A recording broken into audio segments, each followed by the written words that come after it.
Bhajana Ranjana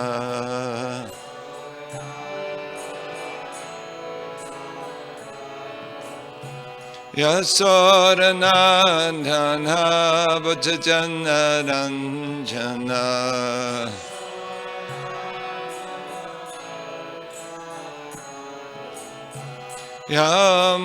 Yamunatira Vanachari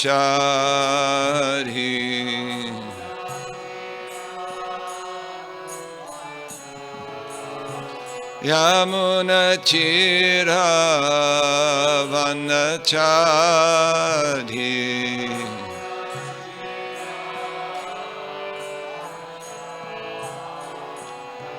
Jaya Radha Madhava Kunja Bihari Radha Madhava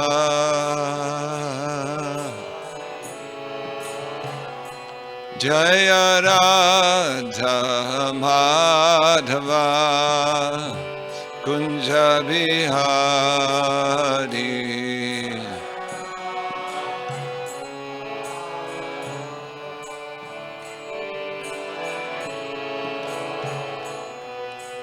Gopijana Vallabha Girivaradhari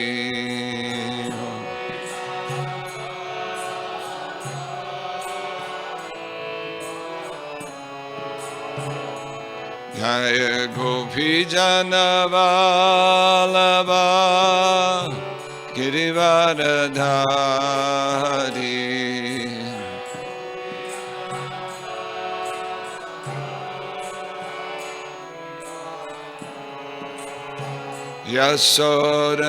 Yasodanandana Bhajana Ranjana Sodanandana Yasodanandana Bhajana Ranjana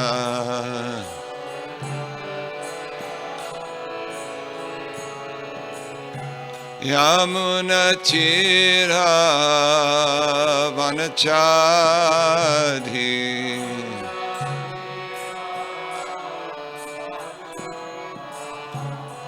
Munatira Vanachari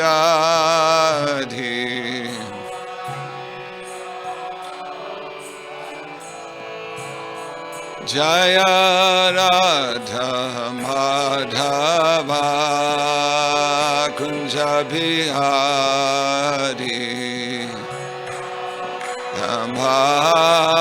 Madhava Jaya Radha Madhava Kunja Bihari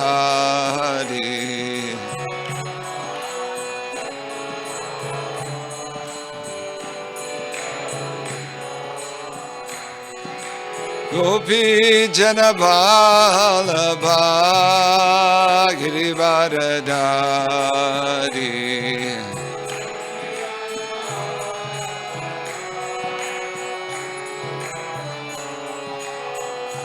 Jaya Gopijana Vallabha Girivaradhari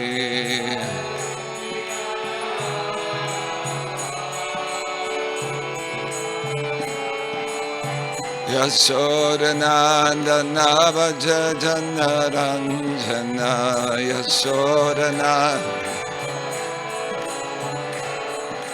Yasodanandana Bhajana Ranjana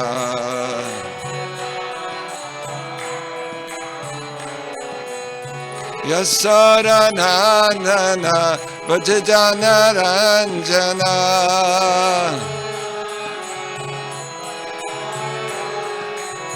Yasodanandana Bhajana Ranjana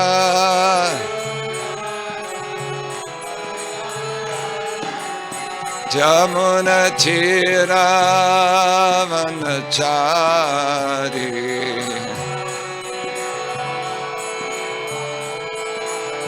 Jamuna Chira Vanachari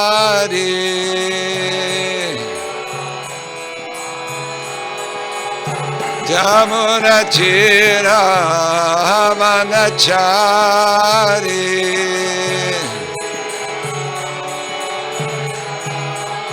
Jamuna Chira Vanachari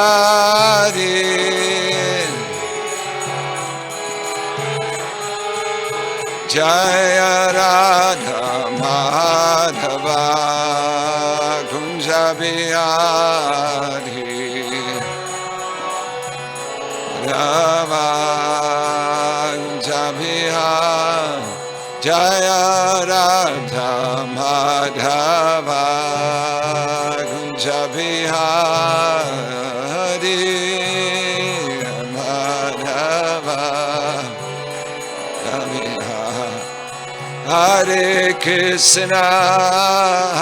Krishna, Krishna Krishna, Hare Hare, Hare Rama, Rama Rama, Hare Hare, Hare Krishna, Krishna.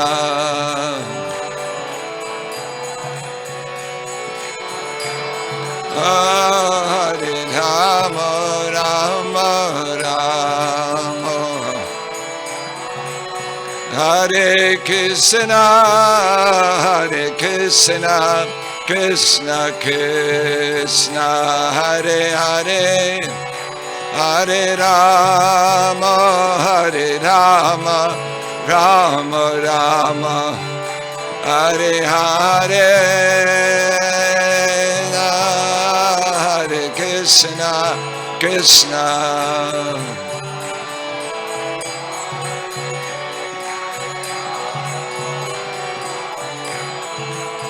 Rama, Rama,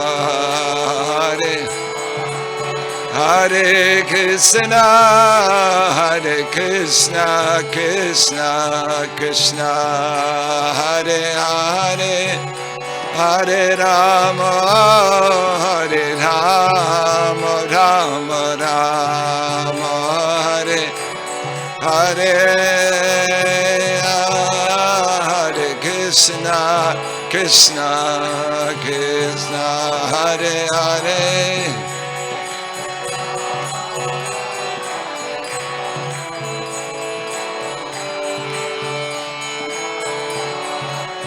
Hare Krishna, Krishna Krishna, Hare Hare, Hare Rama, Rama Rama, Hare Hare, Hare Krishna, Krishna, Hare Hare. Hare Rama, Rama Rama, Jai Prabhupada,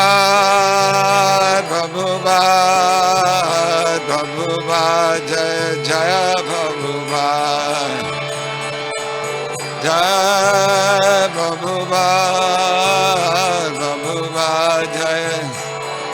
Jai Prabhupada,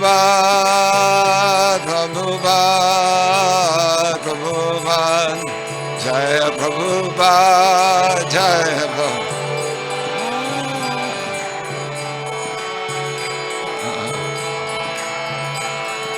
Jaya Prabhupada,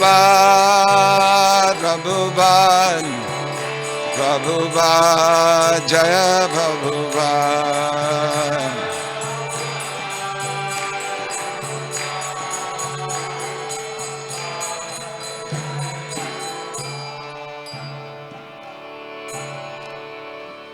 Jayam Vishnupad Paramahansa Parvajkachaya Tada Satta Sri Srimad Bhaktivedanta Goswami Maharaj Prabhupada Ki Jai, Srila Prabhupada Ki. Jayam Vishnupad Paramahansa Parvajikachaya Stotra Sata Srimad Bhakti Siddhanta Saraswati Goswami Maharaj Prabhupada Ki Jai. Ananta Koti Vaishnava Vrinda Ki Jai. Namacharya Srila Haridas Thakur Ki Jai. Premsikaho Sri Krishna Chaitanya Prabhu Nityananda Sri Advaita Gadadhar Shivasari Gaur Bhaktivinoda Ki. Shri Sri Radha Krishna Gopi Gopinath Shamakun Radhakun Giri Govardhan Ki Jai. Vrindavan Dham Ki Mayapur Navadvip Dham Ki Jai. Jamuna Mai Ki Jai. Bhakti Devi Ki Jai. Tulsi Maharani Ki Jai. Samaveta Bhaktivinoda Ki Jai. All glories to the assembled devotees. All glories to the assembled devotees. All glories to the assembled devotees. All glories to Sri Sri Guru and Gauranga. Glories to Srila Prabhupada. Om Vishnu Padaya Krishna Prasaya. Hare Krishna. Good morning, everybody. So, reading Srimad Bhagavatam, Canto 8, Chapter 22, Bali Maharaj surrenders his life.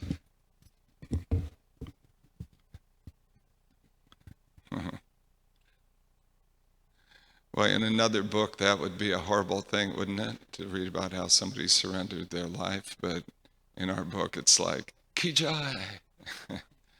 Right? It's the happiest occasion. So, Om Namo Bhagavate Vasudevaya. Om Namo Bhagavate Vasudevaya. Om Namo Bhagavate Vasudevaya.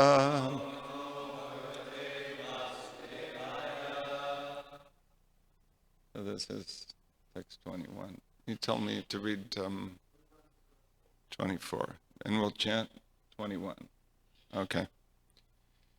Shri Brahmo Vacha Bhuta Bhavana Bhuteshu Deva Deva Jaganmaya Munchainam Rita Sarvasvam Nayam Arati Nigraham Brahmo Vacha Shri Brahmo Vacha Bhuta Bhavana Bhuteshu Deva Deva Jaganmaya Munchainam Rita Sarvasvam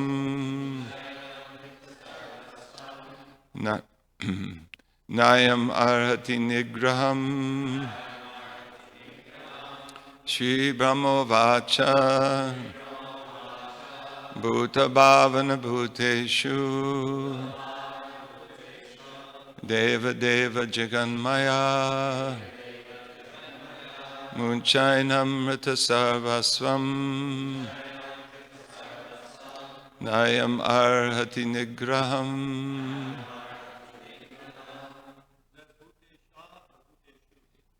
Oh, Bhutesha. What did I say? Bhuteshu.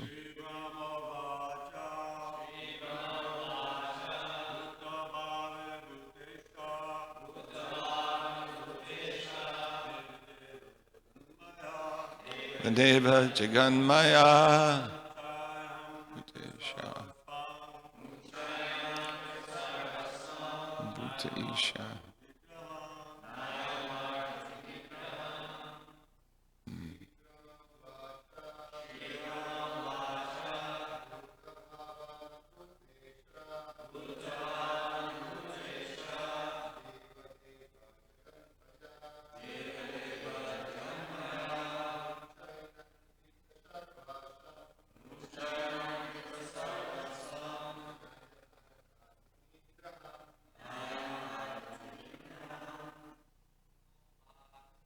Shivamo Vacha Bhuta Bhavana Bhutesha Deva Deva Jaganmaya Munchainam sarvasvam Nayam arhati nigraham. Anybody else? Ladies?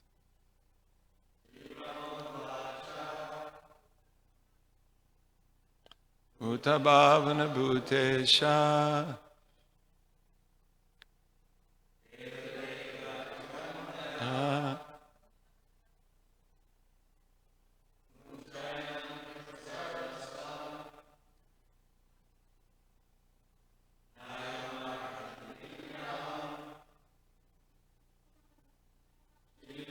Vacha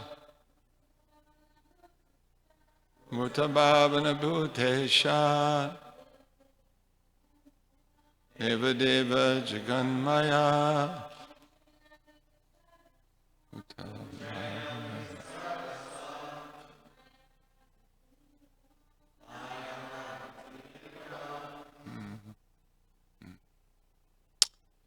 Shri Brahma Vacha. Lord Brahma said, Bhuta Bhavana, O Supreme Being, well-wisher of everyone, who can cause one to flourish. Bhuta Isha, O Master of everyone. Deva Deva, O worshipful deity of the demigods. Jagat Maya, O all-pervading one. Muncha, please release Enam, this poor Bali Maharaj. Ritasarvasvam, now bereft of everything. Na, not, I am such a poor man. Arhati deserves nigraham, punishment. Lord Brahma said, O well-wisher and master of all living entities, O worshipable deity of all the demigods, O all-pervading personality of Godhead. Now this man has been sufficiently punished, for you have taken everything. Now you can release him. He does not deserve to be punished more. Report by Srila Prabhupada. When Lord Brahma saw that Prahlad Maharaj and Vindavali had already approached the Lord to ask mercy for Bali Maharaj, he joined them and recommended Bali Maharaj's release on the grounds of worldly calculations. Interesting. Again, we'll look at this a little bit and then read some more. Om Gyanatimirandasya Gananjana Shalakaya Chakshurun Militam Yena Tasmai Shri Gurve Namaha Shri Chaitanya Manobhistam Stapidam Yena Bhutale Swayam Rupa Kadamayam Didati Swapadantikam Vandeham Shri Guru Shri Yuta Parakamalam Shri Gurun Vaisnavamscha Shri Rupam Sagrajatam Sahagana Raganatam Vitam Tam Sajivam Sadvaitam Savadutam Parijana Sahitam Krishna Chaitanya Devam Shri Radha Krishna Padan Sahagana Lalita Shri Visakan Vitam Cha Hey Krishna Karuna Sindhu Dinabandho Jagatpate Gopesha Gopika Kanta Radha Kanta Namostate Tapta Kanchana Gaurange Radhe Vrindavaneshwari Vishabhanu Sute Devi Pranamami Hari Priye Vanchakalpa Tarubhyascha Kripa Sindhuvyevacha Patitanam Bhavanebhyo Vaishnavebhyo Namo Namaha Nama Om Vishnu Vadaya Krishna Prasthaya Bhutale Srimati Bhaktivedanta Swami Iti Namane Namaste Saraswati Deve Gauravani Pracharane Nirvashesha Sunyavadi Pasachade Shatarane. Jaya Shri Krishna Chaitanya Prabhu Nityananda Shri Advaita Gadadhar Shivasadi Gaura Bhaktivinoda. Hare Krishna, Krishna Krishna, Hare Hare, Hare Rama, Rama Rama, Hare Krishna. Now this is interesting. So we've heard the prayers of Prahlad and good wife of Bali Maharaj. She also chastised him. We heard that yesterday for foolishly thinking that he had anything to give the Lord in the first place. Actually, you don't even own this body, so how can you think that it's yours and give it in charity? And Prabhupada explained elaborately in the purport that this is actually kind of a demoniac mentality, that because Krishna actually owns everything, and ye yatamam prapadyante tam stataiva bhajamyaham. But living entity wants to occupy that position and also be the charitable well-wisher of others. But actually we can only be the servants of Krishna. That's our position. So there's some interesting words in this verse, Bhuta Bhavana. This word Bhuta appears in the Bhagavad Gita, and the living the living entity is addressed in various ways as Jiva, as Atma, like that. And specifically Bhuta, it means is a name for the living entity that means this kind of combination of matter and spirit, one who has a material body. This word is never used for Krishna. Bhuta is never used for Krishna. Rather, he's the Bhuta Bhavana. He's the friend of the Bhutas. So so in the material world we have this composite personality, this Atma, our actual self, the conscious being who experiences everything. And we have this body, which is, of course, subtle body, mind, false ego, intelligence, which is the result of so much conditioning, so many samskaras, so many wrong ideas, and has produced this gross body. So the living entities in this world are called Bhuta, because we're kind of a composite, and we've forgotten our spiritual identity. So it's interesting, the Lord here is addressed as the Bhuta Bhavana, who can allow these Bhutas to flourish, and the Bhuta Isha, the Lord of the Bhutas. Of course, the problem for the big issue for the Bhutas is that they want to be in that position. Hasn't worked out so well for millions of years, but we're trying. One day we'll succeed at being the Lord of everything. And he's Deva, the Deva, or the Lord of the Devas, the Lord of the demigods. Jagat Maya, he's a all-pervading one. Maya means like the nature of something, so he's you could say the all-pervading, or the substance, you can say that, of the universe. Actually, as Krishna says, Mai sarvamidam protam sutre manigana iva. The universe appears to be acting in and of itself. We see things, as being substantial, right? This table, substantial.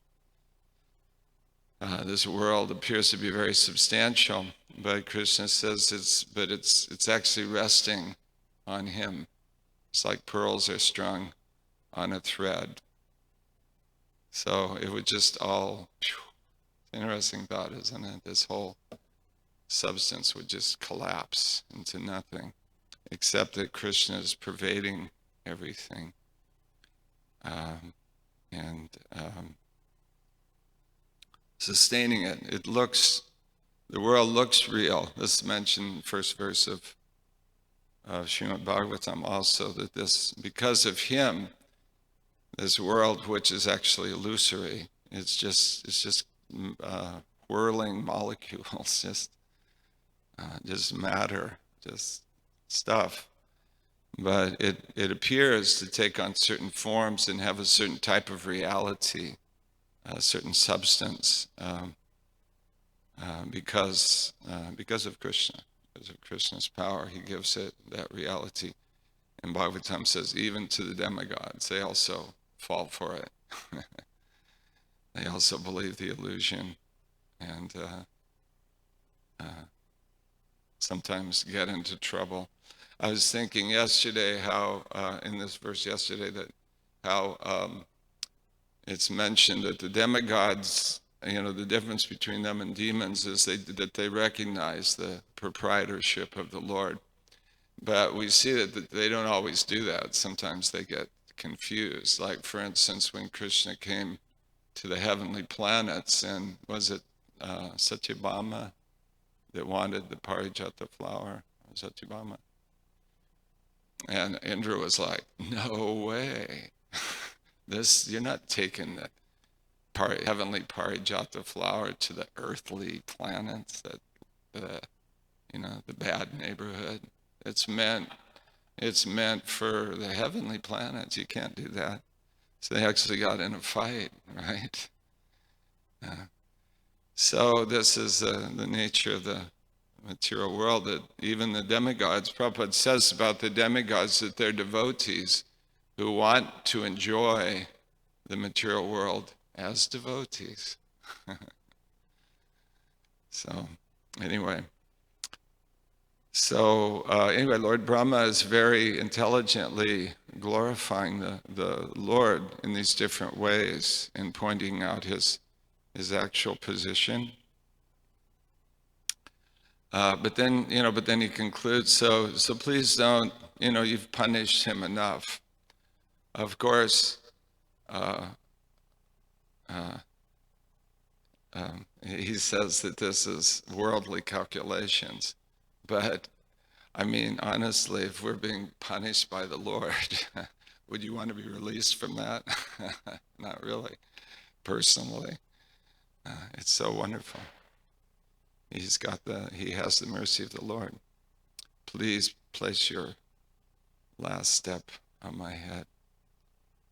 So it's not punishment.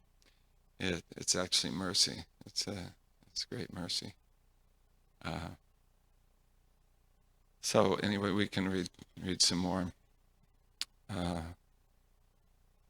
Actually, that's a nice point. We should consider that it's often said, whatever Krishna does is all right. You've probably all heard that story, right? Whatever Krishna does is all right. Yeah? No? Oh. Okay. Well, I'll tell it quickly. I was just going to mention it and move on. But anyway, so once there was a king, and he had a minister, a very trusted minister, who was a great devotee of the Lord. And the minister, no matter what happened, he would always say, whatever Krishna does is all right. So one day, the king, let's see, how's it go? If somebody remembers it, they can help me out, because my memory's failing. But the king was out traveling, and the minister was ill, all right, that day, and he couldn't travel with him. So the king was out by himself, and somehow or other the king was captured by some dacoits who were worshippers of Durga Devi, I believe. And they decided that they were going to sacrifice the king. No, how was it? No, there's a part before that. Oh, that's it. Okay, so before this, okay, got it. Thanks.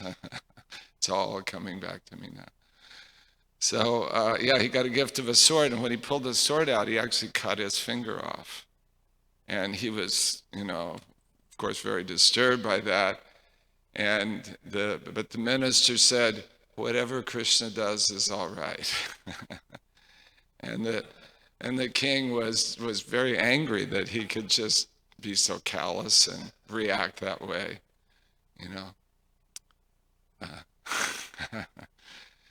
And so he actually threw the minister in jail, right?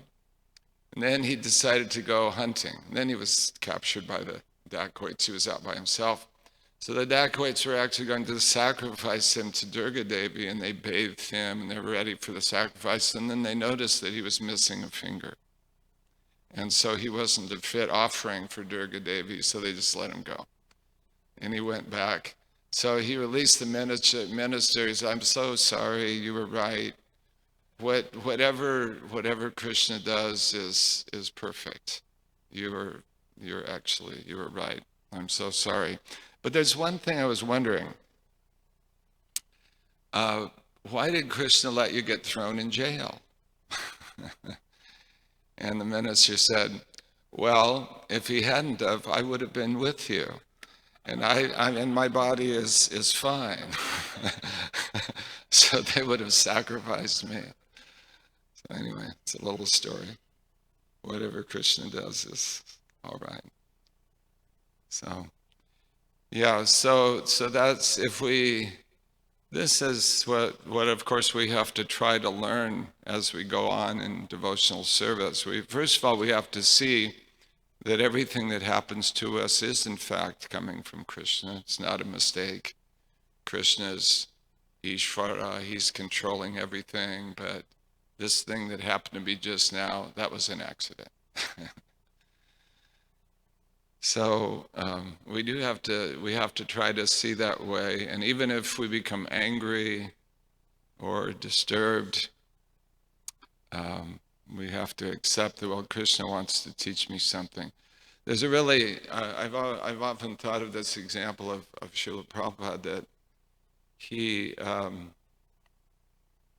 was discussing this point, and he said, sometimes you will see that Krishna is doing something against your will. He said that. And he was referring to a time in his life that he had mentioned that he was, according to his astrological calculation, he was supposed to be like a birla, just like a very, very wealthy person. Of course, he was in later life in a different way. But somehow or other that never happened, and he had a business which could have been very successful, but he had one, I think, partner or something that cheated him, and anyway, the whole business was destroyed overnight. Just the successful business was just whoosh, down the drain. And so he said that. So I was thinking, Krishna is doing something against my will. I didn't want this to happen, and Krishna allowed this to happen. So when he was explaining this, it was almost like very childlike. That, Krishna, why are you doing this? But he accepted that. Well, Krishna let it happen, and he obviously thought.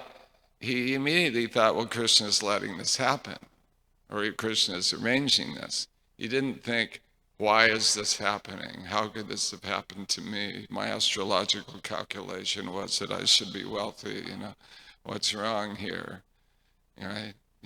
There was, none of that kind of thinking. He had a different plan. He was surprised. Such an amazing example. But he immediately accepted it was Krishna. So that's a pure devotee. I remember having a conversation with Giriraj Swami one time, and I was at kind of a difficult place in my life and wondering what to do. And I commented to him, well, I guess if I was more Krishna conscious, I would know what to do. And he was quiet for a moment. And he thought, and he said, well, I don't know that Prabhupada always knew what to do. I thought this was very wonderful.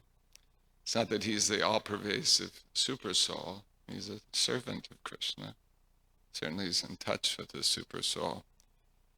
And he said, and he gave a story. You probably all know the story of the Juhu temple. Yeah? You know that story a little bit. Anyway, they had this temple property, and this Mr. N, can't say the name, was in cahoots, with the municipality, and he had already done this before. He'd sold that property to other people, collected the money, and then somehow or other taken the property back and kept the money. This was his tactic. And he had cooperation from government officials and so forth. So so that was the land at Juhu. That's now our temple there.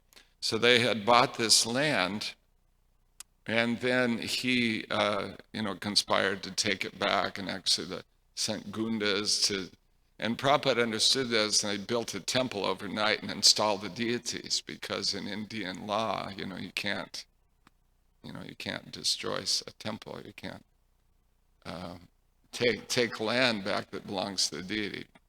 As Prabhupada in his words said, I'm a Calcutta boy. Yes, he's a smart guy. I mean, besides being a pure devotee, he was very intelligent. So anyway, this whole thing transpired, and Giriraj Maharaj says that afterward, the thing that actually made it so difficult was that our own lawyer, who Prabhupada had trusted, was actually in cahoots with Mr. Nair, and we didn't know that. So that's what made it even more difficult, is that our lawyer was working to cheat us as well. So, and as and like I said, Prabhupada was sharp, to say the least. So he was thinking later, kind of musing out loud, that why didn't I know this? He can read people. Why didn't I know that our lawyer was working, with Nair to cheat us? Why didn't I know this? He was just kind of thinking in this way. And, he was thinking, and then finally he said, well, Krishna didn't want me to know. So he just accepted. So I thought that was really interesting. So Maharaj said that it's not that even the pure, most advanced devotees know everything in the way that Paramatma knows everything. That's not their position. But what is their situation is that they always accept Krishna's arrangement, and every action they take is for Krishna's pleasure. That's the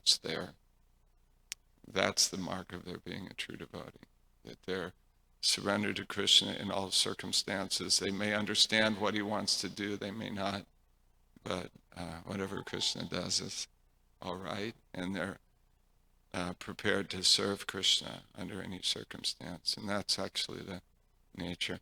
And of course, oftentimes Krishna does give them amazing knowledge. There was examples of how Prabhupada knew things that just nobody could have possibly known, and that was Krishna giving him that intelligence. Hare Krishna. So the idea was that we should try to develop in this way to see everything in our circumstances coming from Krishna, and accept Krishna's plan for us, and try to learn what we can from the situation. So, are we doing okay? Got till 8:30. Everybody okay? We haven't lost anybody yet. So, Krishna te anena datta bur loka larmai jitas cheye Niveditam Chisarvasvam Atma Viklavaya Diya.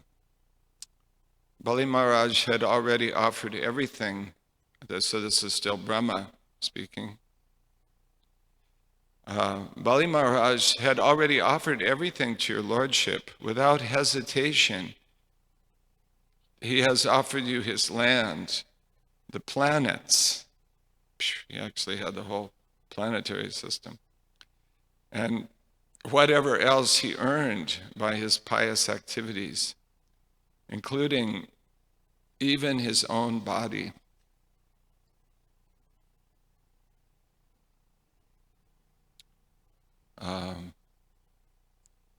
Next verse, by offering even water, newly grown grass, or flower buds at your lotus feet, those who maintain no mental duplicity can achieve the most exalted position within the spiritual world. This Bali Maharaj, without duplicity, has now offered everything in the three worlds. How then can he deserve to suffer from arrest? So this is a very nice verse. Yet padayo astadi, a great-minded person. Yeah, so this is the translation. Prabhupada translates this word in that way as ashatadi.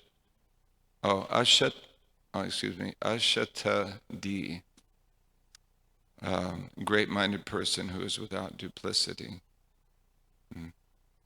Yat padayor, he's offered to your lotus feet. So Srila Prabhupada says, in Bhagavad Gita, it is stated, as we'd expect, patram pushpam palam toyam, yome bhaktya prayachati, tadaham bhakti paritam ashnami prayatatmana. Which means, there's not a translation here, we all know this verse, right? Patram, pushpam, patra means leaf, right? Pushpa, flower. Palam, fruit. Toyam, water, right? Yome bhaktya prayachati, one who offers me with devotion. Tadaham bhakti paritam, it's repeated twice. It's got to be with devotion. I think that in this verse, that can be taken as without duplicity. Bhakti. Ashnami prayatatmana. I will accept that. The Supreme Personality of Godhead is so kind that if an unsophisticated person with devotion and without duplicity offers at the lotus feet of the Lord a little water, a flower, a fruit, or a leaf, the Lord accepts it. Then the devotee is promoted to Vaikuntha, the spiritual world. Brahma drew the Lord's attention to this subject and requested that he release Bali Maharaj, who was suffering, being bound by the ropes of Varuna, and who had already given everything, including the three worlds and whatever he possessed. Was this the last verse, or we read the next one also? Prabhu? Read the next one also. Just a word about the, well, I'll probably continue the same point. So, now the Lord is going to speak. Shri Bhagavan Uvacha, Brahman Yam Anugri Nami, Tadvisho Vijunomyaham, Yan Madha Purusha Stabdo, Lokam Mam Chavamanyate. Supreme Personality of Godhead said, my dear Lord Brahma, because of material opulence, a foolish person becomes dull-witted and mad. Thus he has no respect for anyone within the three worlds and defies even my authority. Such a person I show special favor by first taking away all his possessions. That's interesting. This Krishna. Purport. A civilization that has become godless because of material advancement in opulence is extremely dangerous. Because of great opulence, a materialist becomes so proud that he has no regard for anyone and even refuses to accept the authority of the Supreme Personality of Godhead. The result of such a mentality is certainly very dangerous. To show special favor, the Lord sometimes makes an example of someone like Bali Maharaj, who is now bereft of all his possessions. So it's interesting. This story I told of Srila Prabhupada losing everything. He quoted another verse, which I can remember. Harisham tadanam shanai, harishe tadanam shanai. You know this verse? No, it's elsewhere. Somebody else. Oh, pundits know this verse. Anyway, harishe tadanam shanai. It's Yasyaham anugrinami. That's it. It is here? Oh, it is here? Oh, that's fourth canto, yeah. So that's nice, yeah. Yasyaham anugrinami. Same thing. To show, this word is used here, to show special favor, to show mercy to someone. Yasyaham anugrinami. That's why people don't worship Krishna. Because when he shows you special mercy, he takes everything away. Better worship Lord Shiva. So, of course, this is special. This doesn't actually happen for everyone. And so Srila Prabhupada quoted this verse when his business was taken away. Yasyaham anugrinami harishe tadanam shanai. What's the next line? Huh? Tajant yasya swajana dukha dukitam. Yeah. And his relatives think, who needs this guy? He doesn't have any money anymore. Get rid of him. So this is actually mercy from the Lord, that to be relieved of this burden of it's actually here, this madha, this madness that comes due to prestige and money. When stabda, it's also used, dull-minded.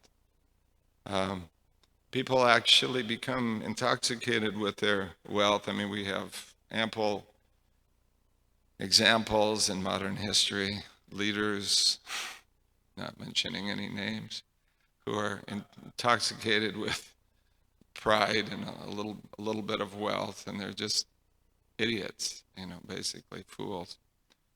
So material nature works in that way, that it takes everything away from them. And the Lord is stating to Brahma here that actually this was my mercy upon this person, to relieve him of, because he's, after all, the grandson of Prahlad Maharaj and a great devotee.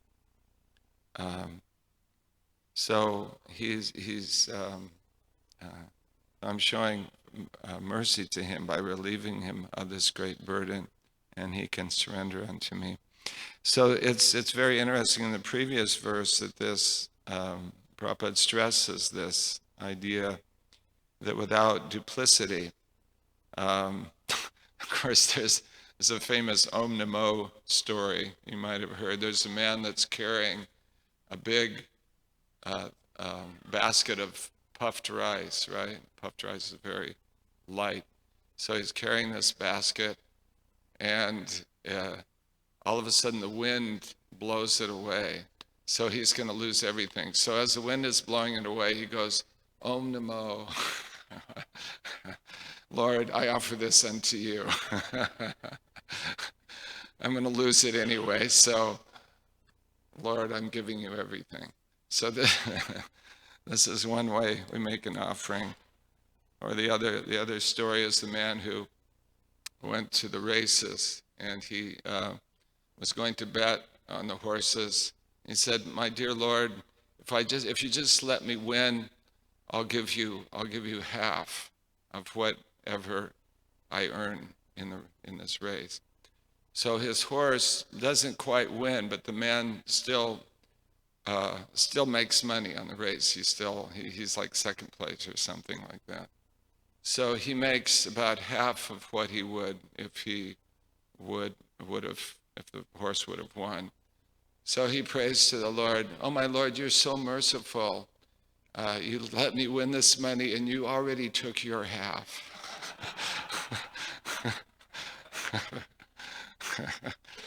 So anyway, in this way we make our sincere offerings to the Lord, right? That it's just for you, Krishna. I'm doing this just for you. So Srila Prabhupada stresses this point that we don't actually have to have much to give to Krishna. Anyway, what do we have to give to Krishna? Nothing is ours. But if we can do so with sincerity, then that will be accepted by him. He'll accept that offering. And in fact, Bali Maharaj's offering was completely sincere. He knew, this is Krishna, I'm going to lose everything.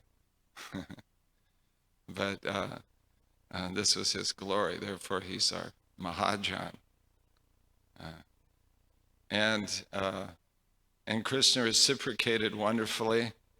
He took everything. He took everything. Bali Maharaj offered everything, and Krishna took everything. So this is a perfect offering and perfect acceptance.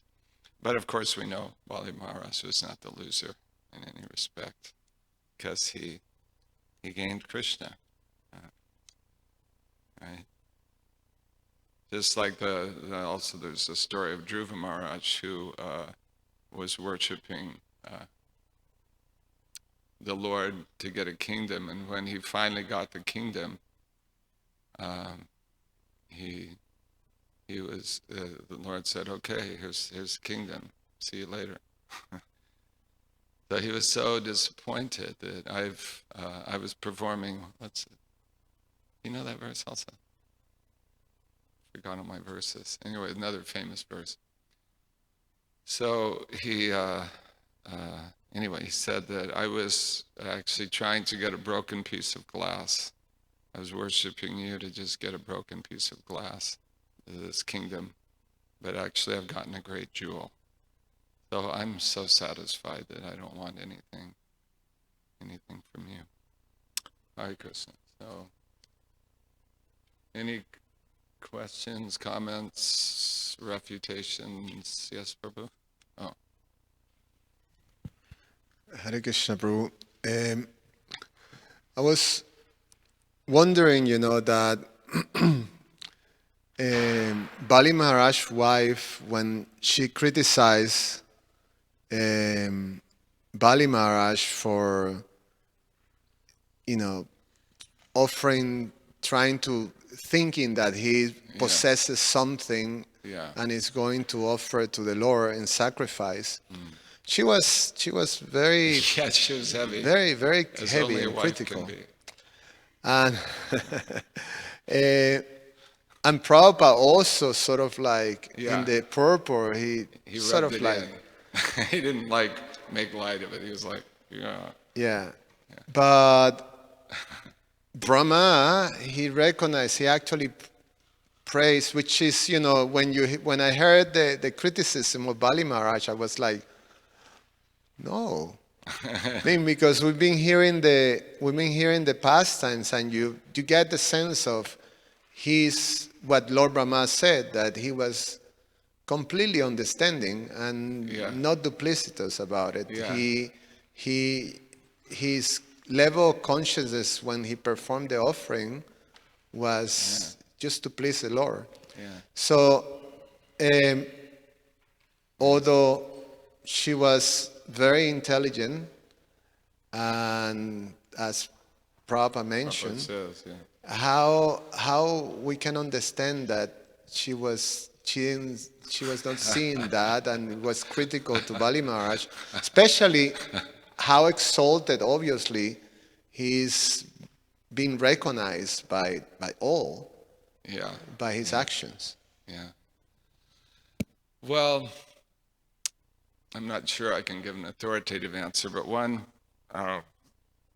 everything has, just like Arjuna, on one hand, when he was kind of cracking up and he couldn't fight, and Krishna said, have these impurities come upon you.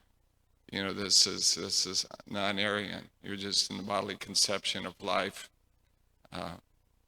So he was criticized. On the other hand, the reason that he had those feelings was that he was a devotee of Krishna. He was very soft-hearted. He was naturally soft-hearted. So there's that paradox in there, that on one hand, his on one hand he's glorified, and on the other hand he's criticized. So I would take it that ultimately he is glorified. He's surrendered everything. He's perfect. He's surrendered everything to Krishna. But this is the standard of the Bhagavatam, that's such a high standard that to point out even a little flaw like this, to think that this body belongs to you and that you have something to give. So it's a very high high level of understanding, and Bhagavatam points out everything. But I don't think anyway. My understanding is, in the ultimate issue, there's no fault in him. But it's that example is there for our understanding that we really can't even claim our body to be our own. Also, if your wife chastises you, you should listen to her. That's the other purport. Right, Krishna. Is that any other thoughts on this? Yeah.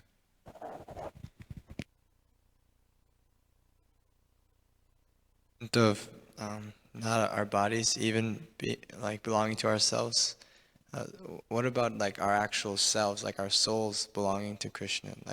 We don't even belong to ourselves. That's true. That's true. We belong to Krishna. Yeah, the devotee feels like that. I'm Krishna's in every respect. Actually, we are. We're everything is Krishna. Prabhupada would sometimes explain that everything is Krishna, right? This material energy is Krishna's. I'm sitting on this cushion. I'm sitting on Krishna. Body is Krishna's. My very self is an energy of Krishna. So from one point of view, this is a Chincha Beta Beta Tattva. From one point of view, everything is Krishna. So, but simultaneously one and different. So yeah, nice point. So yeah, I guess in this example that it points out that there's still some difference in thinking, that this is my body. Nice point. Thank you. Oh.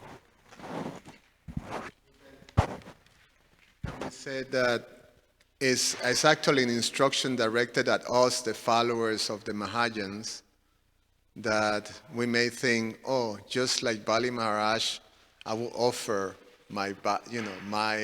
So yeah, don't remember that it's not yours to be offered. It's already Krishna's. Yeah. Oh, that's nice. Yeah.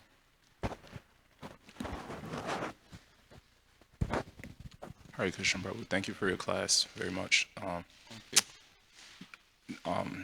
This last verse you were reading, it says, the Lord says, material opulence makes one, when you have material opulence, you like respect. And when I read this passage, the thing I appreciated is that even though Vamana begged for charity from Bali because he was rich, he also begged from charity from Sudama Brahmana, chit rice. And I kind of appreciate that because in the material world, nobody has to teach us to respect rich donors or young and beautiful women or respect our friends. We don't respect our enemies. So my question really is related to this point is that the Lord says, due to lack of respect, I take away your opulences. And yesterday you were mentioning that when you had a business, you were wondering how money's going to come in. But we could see that people who have money, Christian takes away their most prized possession, their love, their bhakti. We could see that rich people, if everything doesn't go their way, you're poor, you're unhappy. So how can we come to the stage that just because I have money, I have Krishna's mercy, but you're unhappy? So what is the use of your Krishna's mercy if you're unhappy? So how do we come to that stage that the real possession is the Krishna bhakti? I didn't exactly understand the last part of what you said. If we have money, we have Krishna's mercy. A lot of times when we read these verses, so we think if I have money, I have possessions, I have Krishna's mercy. But if we're envious, if we're proud, if everything doesn't go our way, then what is the use of our we'll money? be unhappy regardless. And the possession is Krishna bhakti. And how do we come to that stage or come to that, remember it every moment? Well, that's why we're here. Same answer to yesterday's question. It takes time to realize these things, but we do. It's a process of devotional service that we get. We get some experience of Krishna consciousness. We get some experience of having Krishna's association, feeling Krishna, feeling the happiness of Krishna in our life.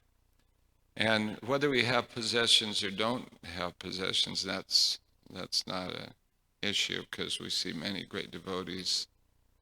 Actually, that takes a great amount of Krishna consciousness to handle wealth and not become distracted or disturbed by it.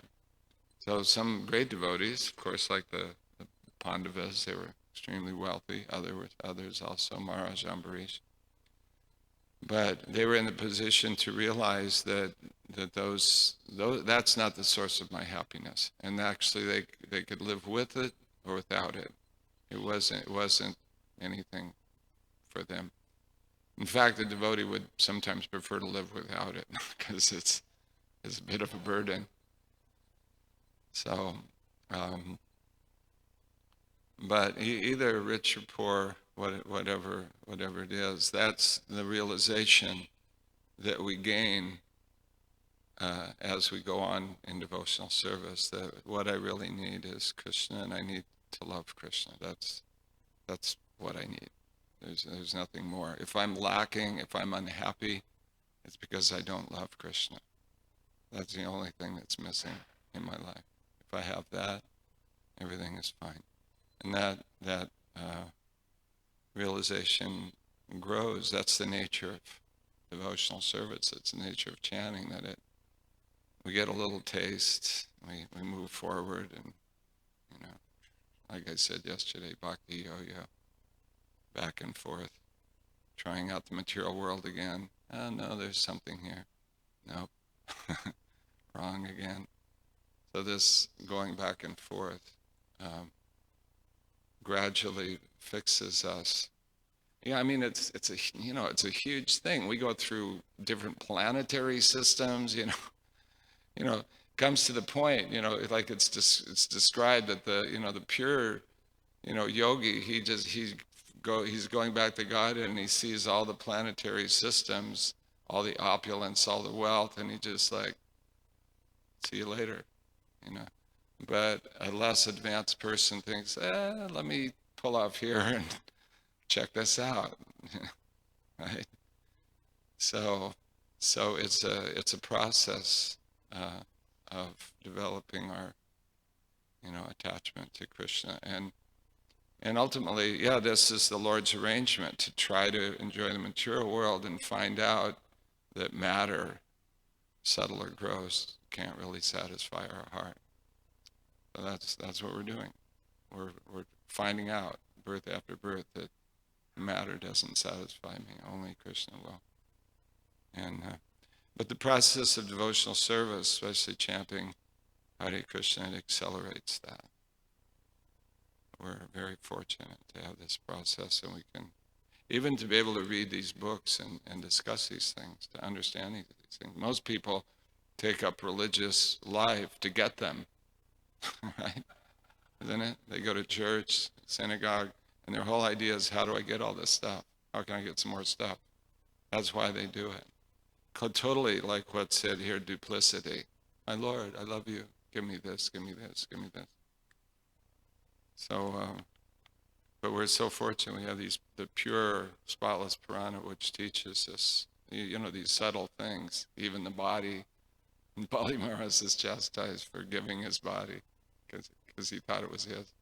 That was such, pure philosophy we're given in Bhagavatam. So we've got the suitable boat to understand this life. All right, that's a nice question. So I guess we should stop here. Or do we have... Hare Krishna. A few things came to mind when you were talking about Srila Prabhupada being perplexed that the Lord wasn't giving him the knowledge that he needed to handle a certain situation. But I remember he was in class one time and somebody asked him, Prabhupada, do you know everything? And he says, I know what Krishna wants me to know. Yeah. So that kind of came to mind. And then another thing is we're talking about possessions and stuff, and I've heard this one slogan in the Western world that resonates, he who has the most toys wins. And another one was, what's mine is mine, and what's yours is mine also. So there's no end to their greed or, Of course, Mahatma Gandhi said there's enough for every man's need, but not every man's greed. Yeah. And another thing is we're talking about character all the time. And remember a saying that character is like glass, even a little crack will show. And then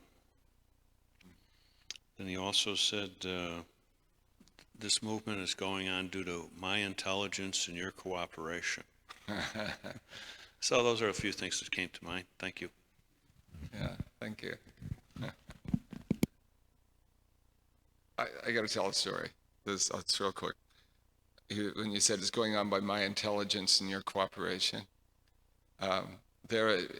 the classic thing that used to happen when Srila Prabhupada would come to a temple, he would always say, why does it always smell like wet paint? Right? Because the devotees would have stayed up all night, fixing it up, painting, and, and then they'd be totally exhausted. So there was an example like that in Los Angeles, and he's giving class in LA Temple. He just arrived, and everybody in the whole temple room is asleep. The sannyasis, everybody's just like, And Prabhupada's giving class. Bhadranaran tells the story. He was cooking, I think, for the deities. So he was, I don't know if you've ever been in the LA Temple, but from the kitchen, you can come in the back way and see the Vyasa-san, right there. You're kind of all near the Vyasa-san. So he was cooking, and he had a break, and he just wanted to run in and see Srila Prabhupada, of course. So he peeks out through the door, and he sees everybody just in this ocean of sleeping souls, and Prabhupada's giving class. And just at that moment, Prabhupada says, so this movement is going on by the mercy of Lord Chaitanya alone. And he looks over his glasses at everyone. He says, that is a fact.